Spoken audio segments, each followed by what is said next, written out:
So today I'm really excited to show you all about these fun freestanding lace Christmas ornaments. And these designs right here are from the Husqvarna Viking Christmas Lace Christmas Ornament Design Collection for your embroidery machine.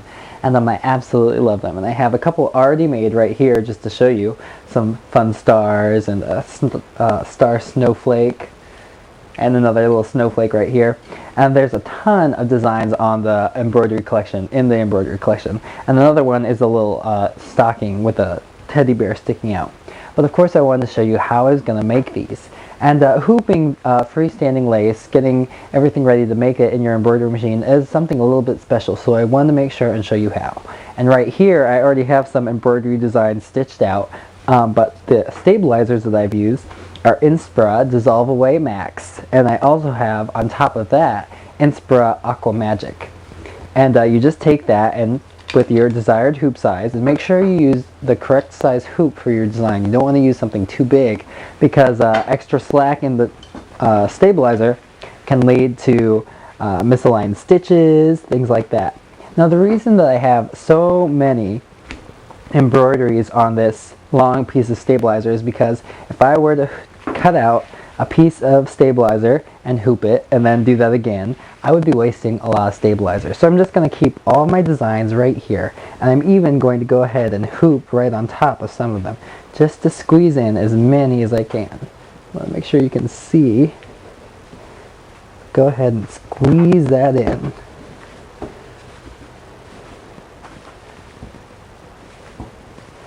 And then pull taut any of that stabilizer. Really important that you have taut stabilizer for this, because if the stabilizer has extra slack and stitches are formed, and then as it begins to stitch out, that slack is tightened up by the stitches, you'll have misaligned places in your embroidery, and you don't want to be rinsing off all this water-soluble stabilizer and have your design just fall apart on you. But anyways, just go ahead and hoop it, and you're ready to go. So right to your embroidery machine. I'm going to go get my ruby, and I'll be right back. Okay, so ruby is all ready to embroider, and what I'm going to go ahead and do is just go ahead and press start. But I wanted to tell you I've already lowered my speed down to medium, because embroidering with metallic thread, especially not just in the top but also in the bobbin as well, you want to make sure and lower your speed. And also, when you're winding that bobbin full of metallic thread, if you have the option to slow down your bobbin winding speed, it's a good idea to go ahead and do that, because you don't want to stretch that metallic thread, because if you didn't know, metallic thread does have a little bit of stretch built into it. So you don't want to be stretching that thread out as you're winding onto the bobbin, because as you rinse away the stabilizer, what's going to happen is that bobbin thread is going to pull back up and kind of distort the design a little bit. And that's true for regular embroidery as well. But go ahead and press start. Oh, and I have an Inspira embroidery needle size 90 ready and equipped into my machine, brand new. It's a good idea to give yourself a new needle for these freestanding lace designs.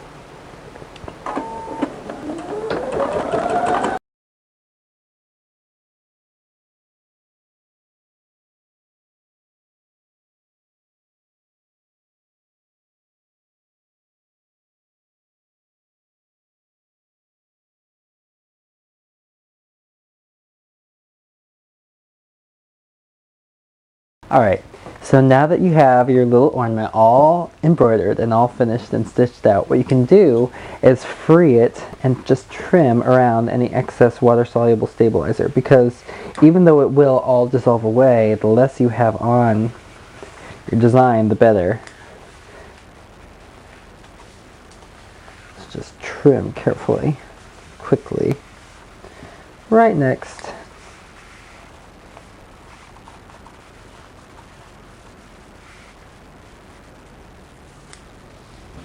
I'll just put this away, keep it safe. And I just wanted to show you how this water-soluble stabilizer really does just kind of melt away. And so I have a little thing of water right here, and just dip it in. You can see right away it starts to dissolve. So I'll just leave that in there and let it dissolve away. But what you would do, you wouldn't normally just put little pieces in a little bowl of water like this. You would put it in the sink, and if you have a sprayer, that's ideal. You would spray it with the water and make sure there's no leftover stabilizer, and you'll feel it'll be gooey and clear, and you'll feel it definitely. But what I'm going to do to these ones that have been finished, and as soon as they're all nice and clean of any stabilizer, you want to make sure and put them on a rack flat to dry, because they'll dry a little bit stiff, and so you don't want them to be all scrunched up. But what you'll do then is take your ornaments after they're all nice and dry, and I just leave them out overnight to dry. Just take them and take a little spraying box and some clear permanent adhesive spray, and this is Aleene's crystal clear acid-free tacky spray, and it's all-purpose permanent adhesive, and just spray it. And the box with the edge is just to protect everything else on the table from getting all sticky. Just a little bit, just a little spritz, and we're going to glitter these. So take a little piece of paper and some of this great iridescent glitter.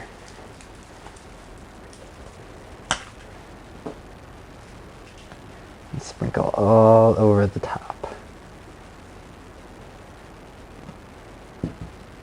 And even though that's metallic thread already, this will just give it a little extra sparkle. I think will be really nice.